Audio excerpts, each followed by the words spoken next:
Hello and welcome to Quick Charge by Electrek, keeping you in the fast track with daily EV and green energy news. I'm Mikey G, and it's Wednesday, November 18th. Tesla's stock price is surging to a new near-record high on investors buying big into the stock following the announcement that it will be added to the S&P 500, and even Warren Buffett is rumored to be buying in. The stock price went to 8% yesterday and now 10% today in intraday, partly attributed to Morgan Stanley's turning positive on the stock over eyeing revenue from software services. The result is that Tesla added now around $80 billion in valuation to its stock over the last few days. Frank Pelan found that about 50 million Tesla shares have disappeared into the hands of a currently unknown investor based on a 13F filing, which discloses large ownership. This is particularly interesting in the context of Berkshire Hathaway, Warren Buffett's investment firm, filing for a confidential investment in a new company that it didn't want to disclose in order to not overly affect the market. The new investment could be worth around $11 billion.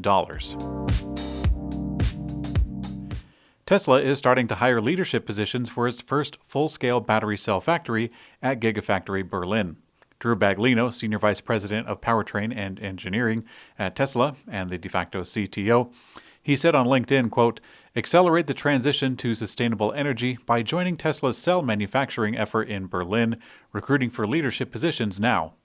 Tesla hasn't provided a clear timeline for the start of battery production at Gigafactory Berlin, but it's expected to start around the same time as vehicle production, which is officially aimed at July of 2021.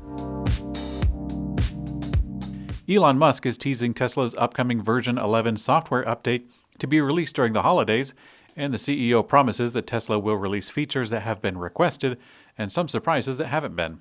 A few educated guesses include a bird's-eye view feature through autopilot camera in the full self-driving package, a pedestrian warning sound with different speech tracks, and video games in the infotainment screen.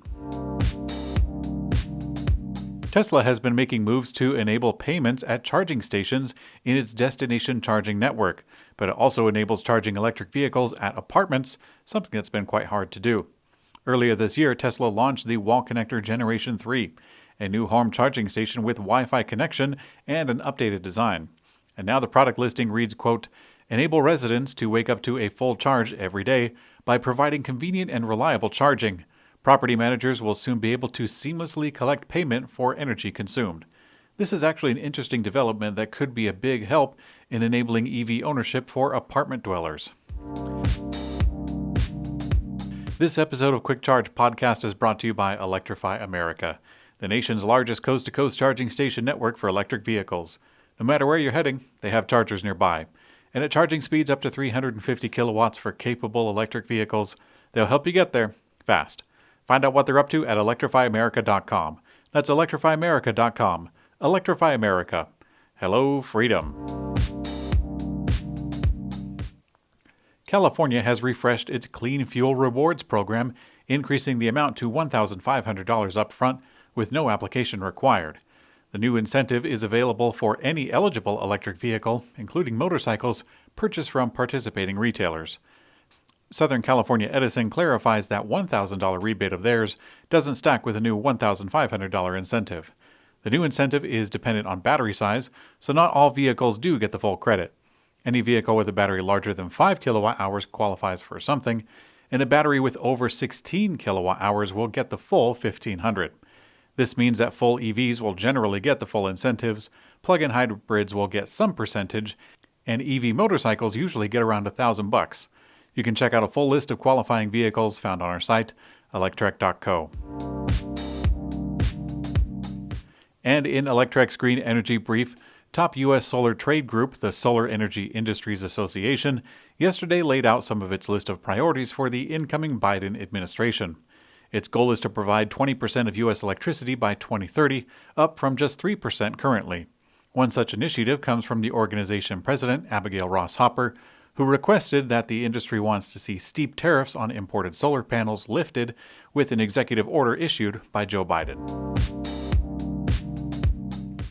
According to a new report from green energy nonprofit Generation 180, Virginia is ripe for widespread adoption of electric transportation, but low electric vehicle inventory and other barriers are preventing the state from doing so. 53% of Virginians said that they are likely or very likely to consider an EV for their next car, and Virginia ranks 13th in the nation for EV sales, despite the fact that Virginia does not have pro-EV policies in place.